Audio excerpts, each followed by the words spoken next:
Mesdames et messieurs, bonjour, bienvenue sur le stand Paris-Val-de-Marne, puisque c'est le nouveau nom de la marque de notre territoire qui a été mis en œuvre en septembre dernier.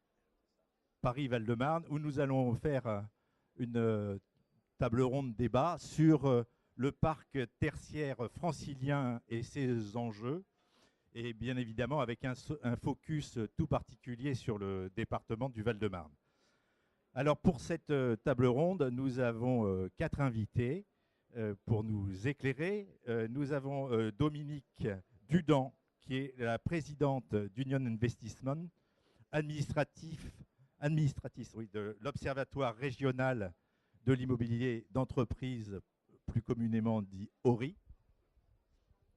Nous avons Hervé Dumont, ingénieur général des ponts et des eaux et des forêts au Conseil général de l'environnement et du développement durable, donc rattaché au ministère de l'économie, qui est à ma droite, de l'écologie, excusez-moi, écologie. Voilà. Oh, il faut m'aider, oui, parce que le temps que ça se lance. À ma droite, Pascal Savoldelli, qui est le vice-président du Conseil général du Val-de-Marne, chargé des finances, des affaires économiques, et qui est également le président du conseil de surveillance de l'Agence de développement du Val-de-Marne, qui organise ce stand Paris-Val-de-Marne. Et nous avons comme intervenante également Madame Baboulin. Attendez, je recherche votre prénom. Emmanuelle Baboulin, qui est directrice promotion tertiaire Île-de-France d'ICAD. ICAD qui, comme vous le savez, effectivement, est de plus en plus présent sur le département du Val-de-Marne, puisque je crois savoir, et tout le monde le sait d'ailleurs, que Silic est désormais chez ICAD avec un parc tertiaire qu'on connaît bien sur le Val-de-Marne, le parc de Rungis. Donc d'habitude, on a l'habitude de faire une animation avec l'ODIM 94, l'Observatoire départemental de l'immobilier d'entreprise. Cette fois-ci, on est passé à un stade plus régional, puisque c'est l'ORI qui a bien voulu venir participer à cette table ronde. Et ça va nous permettre d'évoquer un petit peu la situation actuelle de notre département, mais plus généralement dans le cadre de l'espace francilien. Il faut savoir que le département du Val-de-Marne, ça représente environ 7% de l'espace du parc francilien. C'est donc un département qui, au fil des ans, a pris de l'ampleur. Il y a une quinzaine d'années, le département était très mal connu de tous les responsables de l'immobilier d'entreprise. Et depuis une dizaine d'années, notre département a une image et une attractivité de plus en plus reconnue, en particulier grâce aux efforts qui ont été mis en place par les acteurs publics et notamment par l'Agence de développement du Val-de-Marne qui a été créée par les institutions que sont le Conseil général, la Chambre de commerce, la Chambre des métiers, etc. Alors, on est évidemment dans une période de crise où le département du Val-de-Marne a un certain nombre d'atouts. Il a des atouts d'une part parce que en termes de transport, il est extrêmement bien desservi grâce à l'aéroport international d'Orly, le 9e aéroport européen et le 2e aéroport français. Il est desservi également par les différents axes autoroutiers que sont l'A6, A86, A4.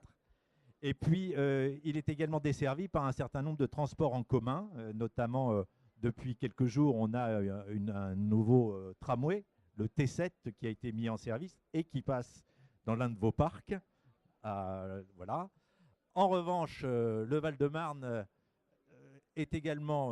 sera également très en avance sur tout ce qui concerne la rocade, ce qu'on appelle le métro féerique, puisque c'est dans le Val-de-Marne que les travaux débuteront sur l'Arc Express, le métro féerique. Mais c'est vrai que dans le Val-de-Marne, on se bat également pour l'accélération de l'engagement au niveau de la ligne 14 du métro, car en transport en commun, on a encore un certain nombre de progrès à faire pour améliorer la situation. Voilà. Alors, Avant de commencer notre table ronde et de donner la parole donc à Laurie pour le tour d'horizon du marché Val-de-Marnais, est-ce que je voudrais donner la parole à Monsieur Dupont pour qu'il nous présente Laurie de façon un peu plus, bien évidemment, rapide en résumé, mais qu'on connaisse mieux cet organisme. Oui, bonjour à toutes et à tous. Très, très brièvement, l'ORIE, c'est l'Observatoire régional de l'immobilier d'entreprise.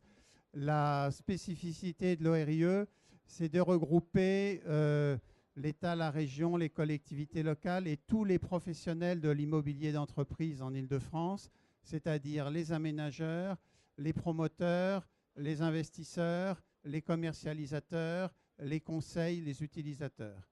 Et nous faisons des études pour observer le parc, son évolution, etc. Et nous créons des groupes de travail. Et le travail que nous allons vous présenter a été fait d'une part par un groupe de travail présidé par M. Christian de Kerangal sur l'observatoire, le décompte en fait des mètres carrés et sa situation, son obsolescence, et un groupe de travail que je préside sur les pôles tertiaires en Île-de-France et ses perspectives, qui débouchera d'ailleurs sur une étude qui sera publiée au début de 2014 et qui sera présentée, je vous le redirai à la fin, le 6 février 2014 dans le cadre du colloque annuel de l'ORIE. Donc les observations qui vont vous être présentées sont issues de ces travaux qui, je le rappelle, regroupent l'ensemble des professionnels de l'immobilier. Merci bien. Je vais donner la parole à Madame Dudan qui va nous faire un tour d'horizon du marché du Val-de-Marne qui, je crois, représente environ 4 millions de mètres carrés à peu près. Le marché du Val-de-Marne est donc un marché qui est tout à fait important, puisque si on remet en perspective, il y a donc 52 millions de mètres carrés de bureaux en Île-de-France et le Val-de-Marne représente 3,8 millions, donc à peu près 7% du parc francilien. Et on a calculé, donc, dans le groupe de travail de Christian de Kerangal, qu'il y avait 200 000 mètres carrés de bureaux nets, donc en création nette depuis 2009. Et donc ce parc qui est extrêmement important est le 6e parc d'Île-de-France et donc particulièrement signifiant dans le développement de Grand Paris. Alors, on considère qu'il y a des pôles d'envergure régionale quand ils dépassent 350 000 mètres carrés de bureaux. Et donc, en Val-de-Marne, on a identifié 4 parcs. Le parc Seine-Amont, qui fait donc 1,4 million de mètres carrés, qui est le plus important. Le parc des Portes Sud, 600 000 mètres carrés. Le parc de Rungis, Orly-Rungis, qui est 500 000 mètres carrés. On pourrait croire, quand on ne connaît pas bien le département, que c'est plus important que ça. Mais c'est effectivement Seine-Amont qui est le plus grand. Et le dernier, Val-de-Fontenay, qu'on appelle également Porte Est, qui est le petit dernier avec 400 000 mètres carrés quand même. Alors, on peut peut-être décliner un petit peu ces différents territoires par rapport à cette carte et donner le nom des communes éventuellement. Donc en fait, nous avons la carte là. Et effectivement, sur cette carte, on voit que ça va de Vincennes à Fontenay-sous-Bois, en allant jusqu'à des villes beaucoup plus lointaines comme Centenay, et que donc c'est extrêmement varié, extrêmement étendu, puisque ce département va de Rungis à Vincennes, et donc c'est un département extrêmement polymorphe. Alors, on va peut-être les décliner. Donc, on a les portes Est avec le grand pôle de Fontenay, qui est en périphérie de Paris. En périphérie de Paris, et voilà. qui a un RER qui le dessert parfaitement. Voilà, avec beaucoup d'immobilier et d'industries financières, des banques qui sont installées, Société Générale, etc. Il y a pas mal de banques qui ont mis leur back-office à cet endroit-là, effectivement. Alors après, on a Seine-Amont Nord. Seine-Amont Nord, alors, quelles sont les communes de Seine-Amont Nord? Seine-Amont Nord, c'est le pôle Ivry, Vitry, voilà. Choisy-le-Roi, Alfortville, etc. Voilà, et donc, avec la grande opération Ivry-Confluence, absolument, et la nouvelle communauté d'agglomération qui s'est créée, la communauté d'agglomération Seine-Amont, je crois, effectivement, c'est son nom qui a été créé le 1er janvier. Donc, un grand pôle également un grand pôle sur et Ivry, également etc. un grand pôle d'habitation, puisque c'est une zone de grande grande concentration d'habitations. Voilà, donc il y aura une grande mixité qui est prévue. Alors ensuite, le porte sud, c'est Arcueil-Gentilly, en périphérie de Paris également. Arcueil-Gentilly, où il y a eu de très belles opérations, comme les opérations de rénovation des bureaux de Sanofi. Enfin, il y a eu de très très belles opérations récentes sur Arcueil-Gentilly. Voilà, les grandes groupes qui sont installés, c'est qu'est-ce qu'on a, Monsieur Salvodelli, du côté des portes sud, Arcueil. Arcueil, il y a déjà le grand centre commercial de la Vache Noire. Orange, il y a Orange, il y a Sanofi à Gentilly. ICAD a développé le siège social de LCL, 73 000 m² à Villejuif. Voilà. Et enfin, on a le pôle Orly-Rungis, où ICAD est également présent avec, avec Silic. Dans le pôle Orly-Rungis, on a la grande opération de Cœur d'Orly. Cœur d'Orly qui a commencé. Là, qui a commencé. On a bien sûr l'aéroport qui est présent. Et on a également tout le pôle commercial autour de Thiers, Belle-Épine, la zone Sénia, etc. Et puis Chevilly-la-Rue également, où il y a L'Oréal qui, je crois, est présent. L'Oréal est dans le coin aussi. Et Cœur d'Orly me tient particulièrement à cœur puisque j'avais commencé à travailler dessus en 2003 dans une vie professionnelle antérieure. Donc c'était une zone qui me tient particulièrement à cœur. Bon, donc, écoutez, donc on a fait un tour d'horizon géographique. Je vous relaisse la parole, je vous ai coupé. Quand on revient sur le marché, c'est un tout petit peu moins enthousiasmant, puisqu'en fait, au troisième trimestre 2013, on avait 29 000 m² placés, cumulés, alors qu'on constate qu'il y a 225 000 m² d'offres disponibles. Donc effectivement, ça pourrait faire un petit peu peur. Mais en fait, il y a un grand écart entre le loyer du neuf à 318 € du mètre carré et le seconde main à 173 € du mètre carré. Et on se rend compte que dans ces 225 000 m² de vide, 80% sont des bureaux obsolètes, en fait, des bureaux de seconde, troisième main qui sont obsolètes. Et c'est tout le problème français des bureaux qui ne sont plus adaptés exactement à la demande. Et il est certain qu'un locataire, quand il veut payer 300 € de loyer, il préfère payer 250 plus 50 de charges que 170 et 80 de charges, ça c'est certain. Donc c'est un problème qui n'est pas le problème des Val-de-Marne, mais qui est le problème des bureaux un peu obsolètes et qui nécessiteront des travaux importants de rénovation. Il est certain qu'il y a un contexte général de crise économique qui fait que les entreprises se recentrent vers des pôles plus centraux, parce que pour le même prix, elles peuvent aller plus près de leur base. Il y a également énormément d'entreprises qui ne déménagent plus. Et ça, c'est pas non plus, c'est un phénomène général et pas un phénomène du Val-de-Marne. Il y a énormément d'entreprises qui, devant le coût d'un déménagement, préfèrent renégocier leur bail. Et les investisseurs dont nous sommes ont quelques discussions quelquefois difficiles avec des locataires qui renégocient leur baux. Mais un locataire, on ne le perd pas. Il y a l'adéquation de l'offre disponible avec la demande. Effectivement, 29 000 m² placés, ce sont, je pense, à plus de 80% des mètres carrés neufs. Donc, les mètres carrés que construit Emmanuel se placent. Les mètres carrés qui sont des mètres carrés un peu anciens ont beaucoup plus de mal à se placer. Et alors, il y a l'attentisme du Grand Paris. Le problème, c'est qu'on ne va pas s'asseoir et attendre un miracle du Grand Paris. On continue à avancer. On peut peut-être parler de l'attentisme par rapport au Grand Paris et avoir un petit peu l'avis de nos différents intervenants sur cette question. Monsieur Savoldelli, peut-être un mot sur l'attentisme par rapport au Grand Paris. Est-ce que vous le comprenez aisément? C'est vrai qu'on a plusieurs fois eu des conférences, à la dernière conjoncture économique de la Chambre de commerce, on a parlé de cet attentisme et du fait que au niveau des entreprises, je veux dire, ils sont obligés de faire le pont entre la période actuelle et 2016, où effectivement on a le vrai démarrage du Grand Paris. Qu'est-ce que vous pourriez dire par rapport à ça, pour dire, est-ce qu'il ne faut pas dire aux gens, bon, c'est bien, mais il faut le préparer, c'est maintenant qu'il faut le préparer, et ne soyez pas trop attentistes? D'abord, merci pour votre expertise, qui est une expertise objective. S'agissant, c'est la question que vous pointez sur la question de la mobilité. C'est un enjeu extrêmement important, d'abord pour le maintien de l'activité. D'ailleurs, vous avez souligné qu'une partie de l'activité économique n'est pas en situation d'envisager de se localiser sur un autre territoire. Ça veut dire qu'il y a évidemment une prudence d'ordre financière. mais c'est aussi, pour certaines activités, contrebalancé par, j'irais dire, un raisonnement qui peut paraître un raisonnement de bon sens populaire. C'est on sait où on est, on sait ce qu'on a, où va-t-on aller? Cette question des transports, le Val-de-Marne a un atout. Alors certes, je comprends que du point de vue des investissements, d'un état d'esprit de projet, il y a cet attentisme, mais néanmoins, je fais observer à notre auditoire que la ligne 15 Sud va être la première ligne du Grand Paris Express de l'ensemble de la métropole parisienne. Donc j'irais dire, s'il doit y avoir de l'attentisme, c'est plutôt sur une autre partie d'Arc Express.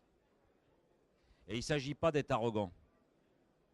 Ce qu'il faut voir, c'est que pourquoi ce choix-là en Val-de-Marne sur une desserte métropolitaine, c'est que très rapidement dans notre territoire, il y a eu un consensus et une unanimité, à la fois de la diversité du tissu économique, de la plus petite TPE au grand groupe, et il y a eu aussi un consensus et une unanimité de l'ensemble des territoires et des élus. Voilà, chose qui, à ma connaissance, n'était pas le bien commun et la singularité d'autres territoires. Se joint à ça la question du prolongement de la ligne 15. Je ne vous demande pas d'être un Val-de-Marnais passionné comme moi, mais j'irais dire qu'il y a 2 lieux que vous connaissez. Un que vous connaissez plutôt par plaisir, c'est l'aéroport d'Orly, qui, vous l'avez pu le constater, a trouvé une ouverture vers des liaisons nouvelles internationales. Je pense à la Russie, je pense à la Chine. J'ai été de ceux jeunes élus qui se battaient pour que d'ailleurs Orly retrouve ses liaisons transatlantiques, qu'on le privait totalement. Donc il y a une ouverture vers l'international avec l'aéroport. Mais deuxième point de repère qui là est nettement moins, j'irais dire, sympathique et agréable, mais néanmoins, qui ne connaît pas Gustave Roussy? Où là on est sur un projet de dimension européenne sur cette question du cancer, évidemment en termes de recherche, évidemment recherche appliquée, mais aussi avec des développements économiques importants. Donc la ligne 14 va être aussi, et on avait Madame Perronneau tout à l'heure qui avait la gentillesse de nous accompagner à l'inauguration de notre stand, nous disait qu'elle avait encore, qui est directrice de l'immobilier du groupe Sanofi, qui est implanté à Vitry, donc c'est Sénamon dans la présentation qui vous a été faite tout à l'heure, qui nous annonçait que tout le monde concourait à ce qu'on accélère notamment les travaux et l'achèvement de la totalité de la ligne 14. Donc voilà, donc cette question de la mobilité est extrêmement importante pour, j'irais dire, conserver.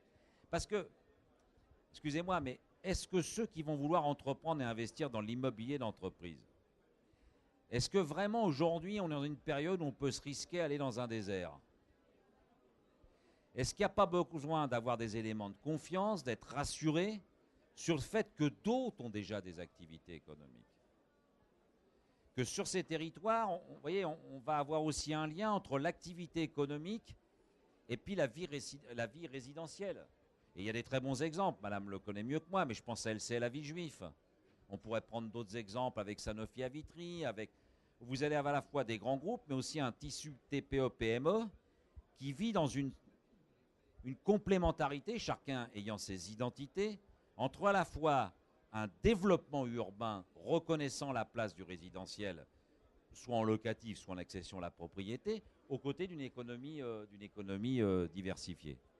Et notre agence qui s'appelle Paris Val-de-Marne depuis peu de temps, puisque c'est depuis le mois de septembre, c'est quoi?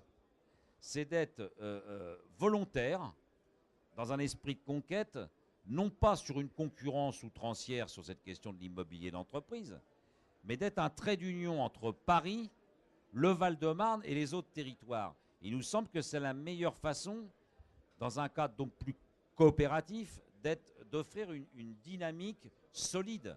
Parce que dernière chose, et j'en aurai fini, mais les investisseurs en immobilier, qui sont des fois, me le disent, assez troublés par les mouvements législatifs. Et ces mouvements législatifs, ces normes, ces règles, elles évoluent pas forcément au gré seulement de telle majorité par rapport à telle majorité autre au plan national. Je pense qu'il faut qu'on assoie de la solidité sur les règles. On peut en contester les critères. On peut en contester les critères. Mais je crois qu'à partir du moment qu'on sait qu'ils sont dans la durée, on peut envisager un investissement.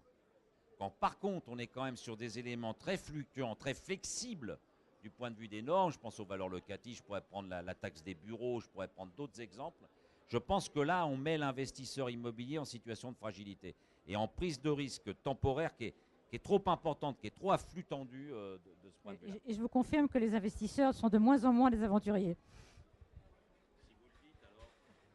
Alors, Et je le déplore. on va parler de prospective parce qu'on va donner la parole à Monsieur Dupont. Mais juste, je voudrais un petit mot quand même d'ICAD et de Madame Baboulin pour savoir si ICAD a une vision attentiste par rapport au Grand Paris et par rapport au Val-de-Marne. Pas tellement, je crois, parce qu'effectivement, vous vous implantez de plus en plus. Absolument. Sur le Val-de-Marne, on a prouvé que c'était un département qui était très attractif pour un promoteur comme ICAD. Notamment, on se positionne aujourd'hui sur Ivry-Confluence avec deux de nos partenaires, Bouygues Immobilier et Crédit Agricole Immobilier, pour développer en 3 tranches 300 000 mètres carrés de parc tertiaire. Ensuite, pour ce qui concerne le Grand Paris, comme le disait monsieur, il nous faut une certaine garantie. Il est évident, on ne va pas pouvoir aller développer un parc tertiaire de 100 000 mètres carrés sans avoir une garantie en termes de délai.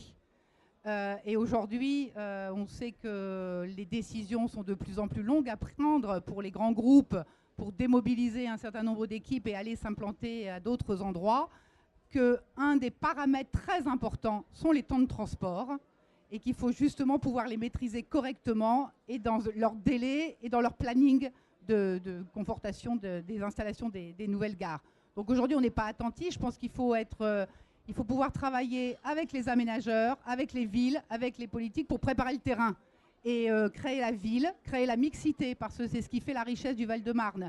Ce sont des grands campus tertiaires, mais qui profitent d'une mixité urbaine, où les utilisateurs de bureaux peuvent bénéficier du confort des équipements publics, des services, des commerces, des parcs, des espaces verts, de tout ce qui est offert aux habitants. Et cette mixité qui est en général créée autour des campus tertiaires dans le Val-de-Marne apporte cette qualité qu'on ne retrouve pas forcément ailleurs. Merci. Je vais passer la parole. On a la chance d'avoir responsable de l'ORI qui va pouvoir nous parler de la projection des enjeux du Val-de-Marne par rapport à la région. Je vais vous parler plus globalement des enjeux de l'Île-de-France. Bon, on en a parlé tout de suite. On observe conjoncturellement, on observe un recentrage du marché vers des pôles plus sécurisés, donc moins d'aventurisme que dans la période d'avant 2008 où il y avait des opérations qui se faisaient dans des secteurs nouveaux qui n'étaient pas repérés comme des pôles tertiaires. La stratégie, évidemment, d'optimisation des coûts des entreprises qui les pousse à chercher un total location plus charge, j'insiste là-dessus, évidemment économique. Donc ça, c'est un point important. Et la pénurie, ce qu'on a été dit tout à l'heure, c'est très important aussi, c'est la pénurie, en fait, d'une offre correspondant à la demande actuelle des entreprises. On est dans un système un petit peu paradoxal en Île-de-France, puisque vous avez dû voir des articles parlant de suroffre, de vacances, etc. Et en même temps, les promoteurs ont du mal à trouver de l'immobilier qui corresponde aux vraies demandes des entreprises, parce que l'offre neuve ou ancienne restructurée, c'est-à-dire aux normes actuelles de développement durable, de santé, de confort, etc., n'est pas suffisante. Donc on a tout un parc ancien qui est obsolète et qui ne se remplira pas, il faut le dire franchement, s'il n'est pas complètement soit démoli, reconstruit, soit sérieusement restructuré. Alors, en ce qui concerne le Val-de-Marne, alors d'abord, oui, première chose, on va essayer d'avoir une vue un petit peu globale, Île-de-France, parce qu'il y a un exercice qu'ont fait tous les territoires, qu'a fait le Val-de-Marne comme les autres, c'est l'exercice des contrats de développement territorial. Dans l'exercice du contrat de développement territorial, les collectivités font des projections jusqu'en 2030 ou au-delà de leurs futurs logements et de leurs futurs bureaux et de leurs futures activités économiques. Le total des CDT, des contrats de développement territorial en Île-de-France, mais ça ne comprend pas Paris, ça fait 11 millions de mètres carrés de bureaux. Alors au même moment, nous avons le schéma directeur qui vient d'être approuvé par la région, qui sur la base d'un certain nombre d'études fait une perspective de création de 28 000 emplois nouveaux chaque année en Île-de-France. Mais je rappelle que tous ces 28 000 emplois ne sont pas forcément des bureaux. Il y en a en gros que la moitié qui sont des emplois tertiaires de bureaux. Donc il y a un problème d'adéquation entre le total de ce que souhaitent les collectivités locales et la capacité d'absorption du marché à l'échelle régionale. Ce d'autant plus que le rythme de l'emploi aujourd'hui, je parle de 2013, depuis 2008, a considérablement baissé par rapport à la période antérieure. Et donc, il n'est pas de 28 000. C'est-à-dire que tout ça, on table sur une relance, une reprise de l'activité économique qui n'est pas encore arrivée à ce jour. Voilà, donc c'est cette question-là qui est posée aux acteurs économiques. 28 000 emplois, je veux dire, ça correspond à quoi exactement? Parce que j'espère qu'il y aura plus que 28 000 emplois par an sur la région Île-de-France. Quel est l'objectif du SDRIF quand il parle de 28 000 emplois par an? Non, c'est les emplois nouveaux. Les emplois nouveaux, qu'ils soient industriels, qu'ils soient tertiaires, qu'ils soient de recherche, qu'ils soient de logistique, etc. C'est le total. Un objectif unique. C'est un objectif qui est fixé en fonction d'observations antérieures, de ce qui se passe ailleurs, etc. Mais c'est un objectif qui est réaliste, mais qui suppose quand même une reprise économique qui n'est pas encore arrivée. Je donnerai la parole tout à l'heure à M. Savoldelli par rapport aux 28 000 emplois, parce que moi, ça me paraît relativement peu quand même, 28 000 emplois pour une région comme la première région. Il y en a d'autres qui pensent que c'est beaucoup. Bon, écoute, voilà. Bon. Alors, je rappelle quand même les contrats de développement territorial en Val-de-Marne. Je ne pense pas qu'on en ait oublié. Il y a Cœur des Cartes, là, donc on est à Marne-la-Vallée. Les boucles de la Marne.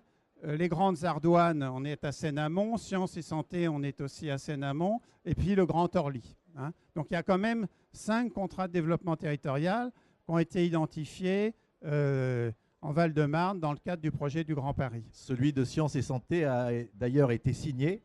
Oui. Je crois que c'était en octobre dernier, effectivement. Donc il est en route, il est parti autour de tout ce qui concerne la santé, Cancer Campus, Villejuif dont vous avez parlé, l'Institut Gustave-Roussy, etc.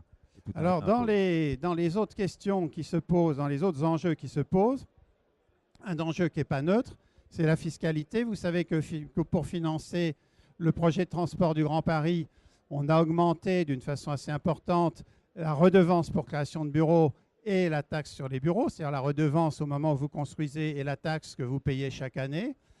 Et nous donnerons les résultats de ça en février, mais ce qui apparaît nettement, c'est que il y a le montant de la taxe dans un certain nombre de territoires. En gros, tout ce qui n'est pas Paris et l'Ouest, et les Hauts-de-Seine, devient très important par rapport à la valeur immobilière, au point qu'on craint qu'il y ait des opérations immobilières qui deviennent impossibles du fait de la taxe. Ce qui d'ailleurs voudrait dire que pour les pouvoirs publics qui espèrent récolter cette taxe, ils ne la récolteraient pas puisque les opérations ne se feraient pas. Donc ça, c'est une alerte, c'est un point important qu'il faut souligner. On n'a pas encore sorti les résultats par territoire, mais c'est en tout cas un point d'interrogation pour l'avenir de l'Île-de-France et de l'immobilier d'entreprise, donc de l'offre pour les entreprises en Île-de-France, cette question de la taxe et de la redevance pour création de bureaux.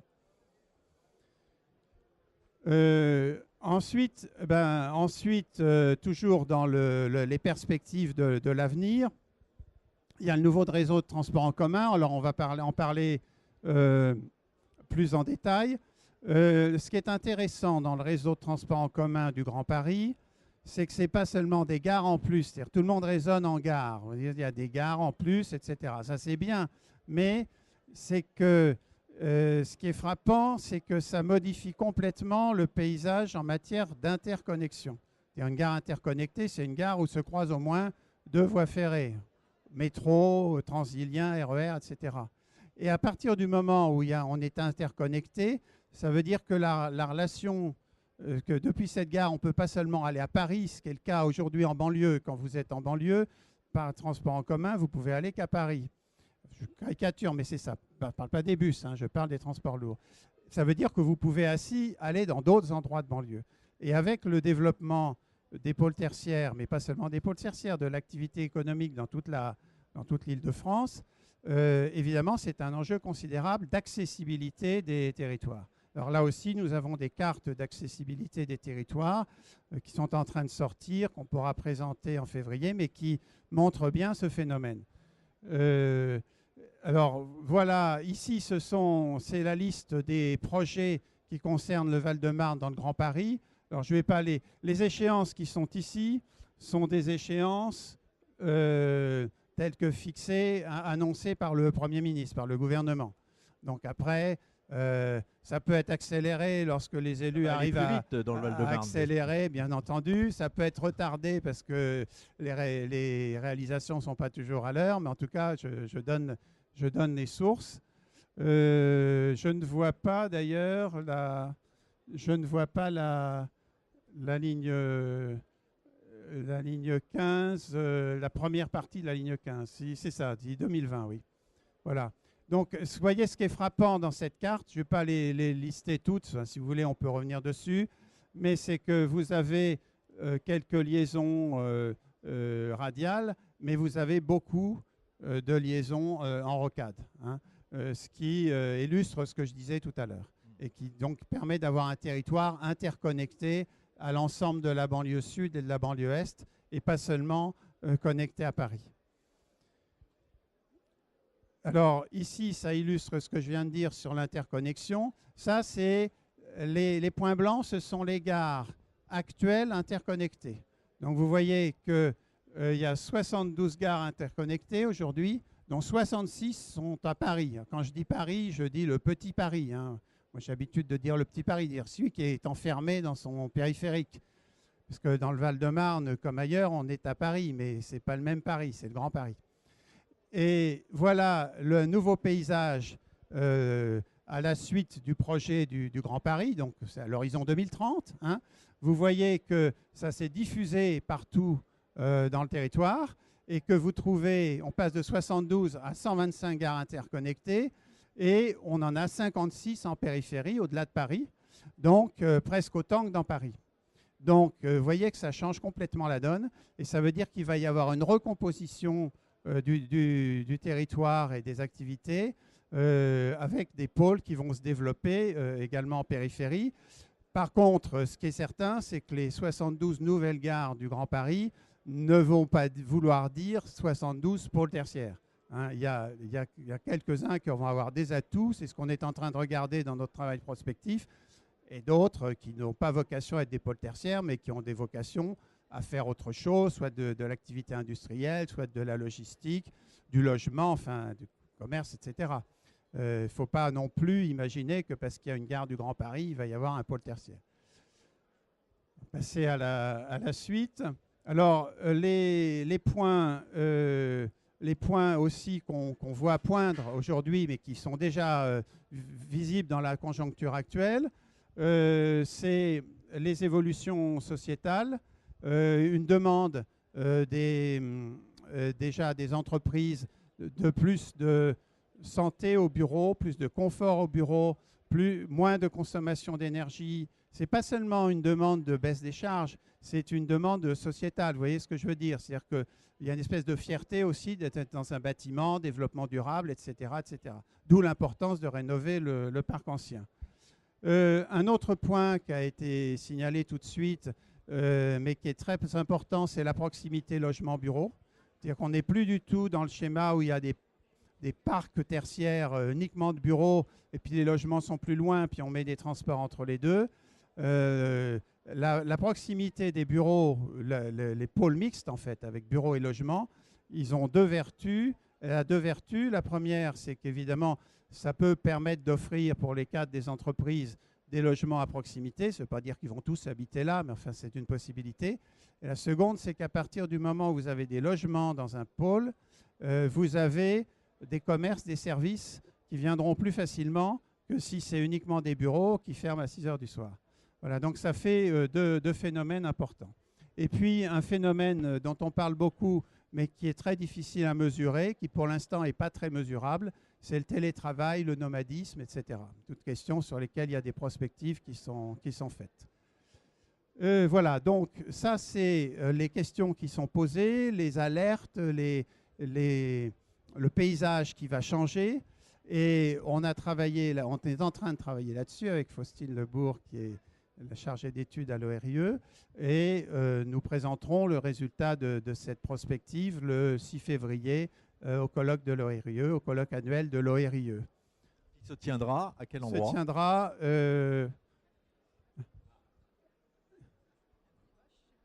Nuoche, mais dites-moi où? Chez Bouygues, voilà. Théâtre Bouygues, avenue Hoche.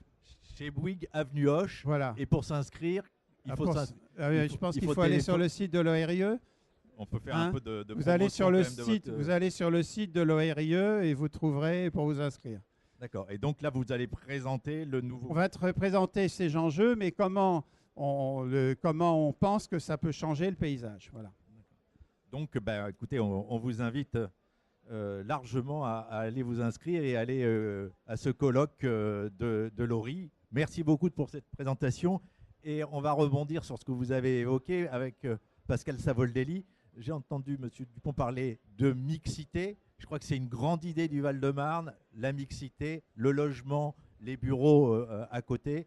Il y a une volonté de ne pas être la Défense dans le Val-de-Marne. Et puis, on a parlé d'interconnexion. Il y a quelque chose auquel on est très, très attaché dans le Val-de-Marne. C'est la liaison entre Paris-Capitale et notre aéroport international. Et enfin, Paris et l'aéroport d'Orly vont être reliés par le métro. On trouve que c'est un peu trop tardif en 2025. On aimerait mieux que ça soit quelques années plus tôt, peut-être 2023, etc. Et il y a eu une grande mobilisation sur ce sujet, puisqu'il y a un club qui a été créé, Grand Orly Entreprise, ou etc., à l'initiative de tous les acteurs, à la fois du Val-de-Marne, mais également avec une partie de l'Essonne également. Très bien.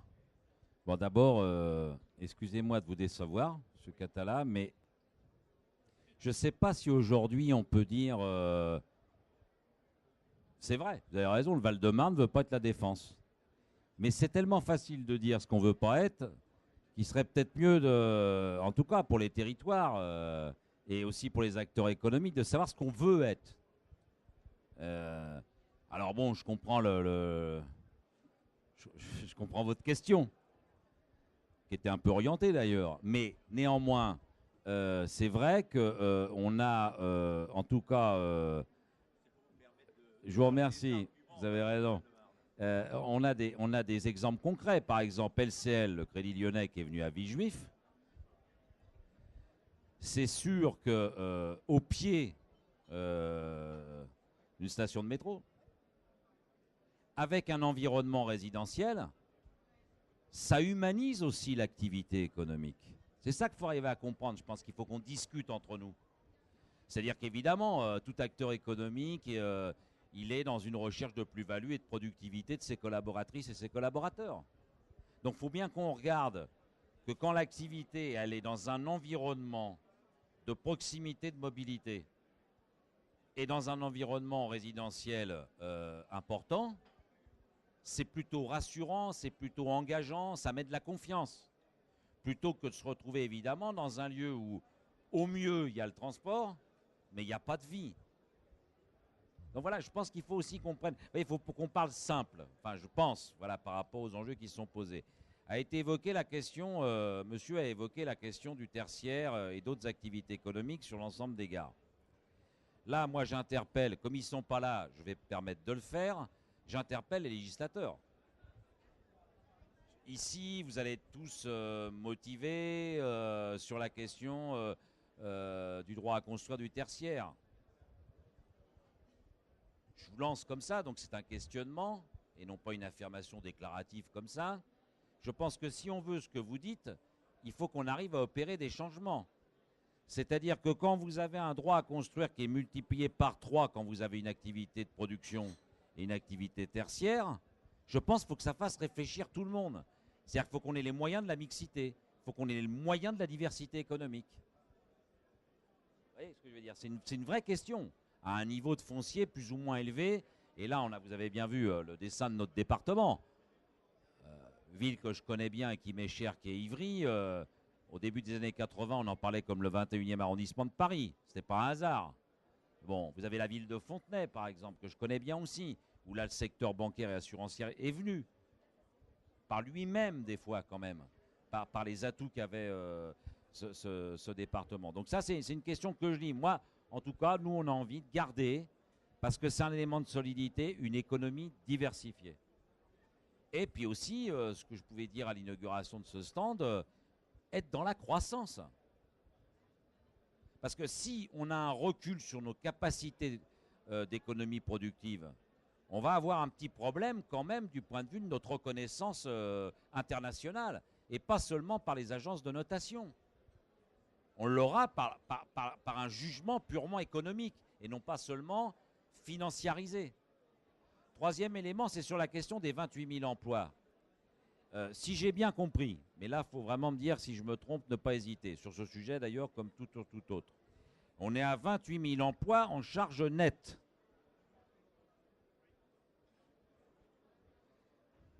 J'irais dire c'est raisonnable. Ça peut paraître outrancier vis-à-vis du public de Pôle emploi. C'est vrai que si on va devant les antennes de Pôle emploi en région parisienne et qu'on annonce que le SDRIF porte en charge nette que 28 000 emplois par an, c'est sûr qu'on ne va pas satisfaire tout le monde.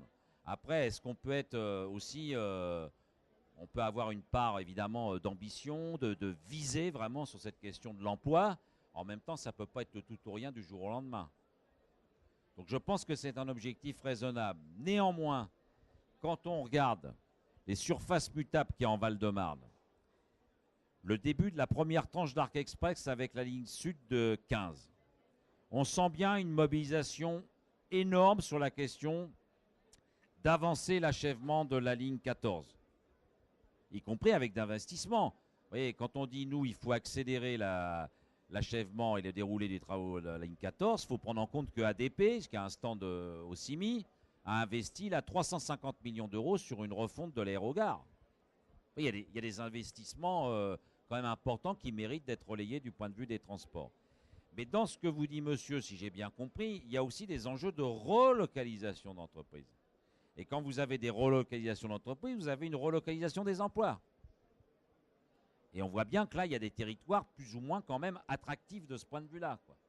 Donc quand il y a une évaluation comme ça à l'échelle de l'Île-de-France, faut le prendre avec tout ça. Néanmoins, moi je pense que, en tout cas nous c'est ce qu'on va affirmer, notre agence Paris-Val-de-Marne, les territoires c'est assuré aussi. On va monter l'ambition en termes d'emploi du point de vue du Val-de-Marne dans ce SDRIF. Je pense que, vous voyez, 28 000, je pense que le Val-de-Marne peut être contributif si les autres territoires se mobilisent aussi à ce qu'on puisse avoir un chiffre autour plutôt de 40 000 que plutôt d'en rester à 28 000, qui est, je pense, un chiffrage très prudentiel. Voilà.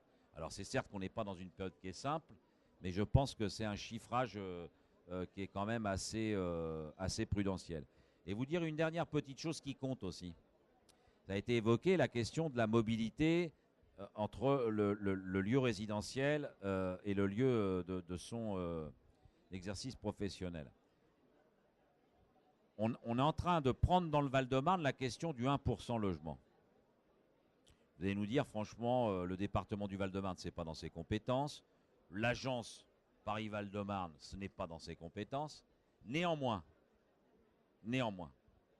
c'est un élément de productivité pour les salariés, les collaboratrices et les collaborateurs. C'est très important pour nos acteurs économiques. Et c'est un élément qui va compter aussi sur des implantations d'immobilier d'entreprise. C'est évident. Et là, il faut avoir l'intelligence d'avoir un dispositif extrêmement souple. Il y a des gens qui sont prêts à habiter assez loin, mais qui ont envie d'avoir un certain cadre de vie et qui vont investir beaucoup de leurs revenus pour pouvoir atteindre cet objectif. Vous en avez d'autres qui vont avoir, pour d'autres raisons, et pas seulement, ce n'est pas seulement des questions financières. On est en métropole de région parisienne. 2 couples sur 3 en sont en décohabitation. 2 couples sur 3. La plupart travaillent. Donc ça a des incidences aussi sur l'activité économique. Il faut qu'on arrive à mieux appréhender cette question de la décohabitation, pas la prendre de manière morale. D'ailleurs, s'il y en a 2 sur 3, on doit être un certain nombre à être concernés. Mais néanmoins, à prendre en compte cette dimension-là de la mobilité. Donc de faire tout un travail où on prend en compte cette question du trajet entre le domicile et le travail, et sur le choix aussi des salariés, des collaboratrices et des collaborateurs des entreprises, sur leur choix résidentiel. Ça peut être un élément où, à mon avis, on peut être aussi être un département qui retrouve aussi une nouvelle attractivité, qui peut paraître à vos yeux modeste, mais qui néanmoins aura des effets sur le choix d'implantation d'activité, mais aussi sur le bien-être des salariés de ces entreprises. Oui, vous parlez du choix pour habiter. Et maintenant, c'est devenu de plus en plus compliqué avec le prix de l'immobilier qui ne cesse de grimper à Paris, mais également sur le Val-de-Marne.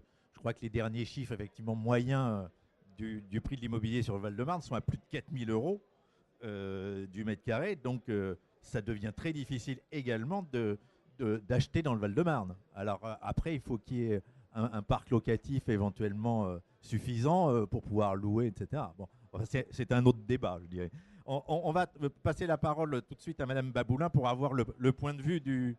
Non, pour avoir votre point de vue du promoteur sur les atouts du Val-de-Marne, mais également peut-être les limites actuelles. Qu'est-ce qu'il faudrait améliorer et travailler qu'est-ce que vous attendez, quoi? Alors, à ce jour, le Val-de-Marne a toujours été un magnifique terrain de jeu pour les promoteurs, parce que pouvait offrir par la requalification urbaine, le développement des friches industrielles, de très belles réserves foncières qui permettaient justement l'installation de campus tertiaires de taille significative, permettant de répondre à des demandes de tailles diverses. Donc ça va continuer à l'être. Normalement, l'amélioration des transports en commun va forcément être tout à fait bénéfique et aller dans le sens de cette histoire. Je voudrais juste rappeler les 3 clés de réussite d'une opération tertiaire. C'est pas compliqué, c'est l'accessibilité. Numéro 1, c'est l'accessibilité. Les temps de transport, mais les temps de transport par le transport en commun, mais aussi par la desserte routière. Donc il y a une grande réflexion à mener sur ce point, parce que plus que jamais, les grands utilisateurs sont très soucieux du confort de leurs collaborateurs, et notamment, ça fait partie du confort, le temps qu'ils mettent pour venir travailler. Donc ça, c'est le premier sujet. Le deuxième sujet, c'est la qualité de l'immeuble et la qualité de l'environnement.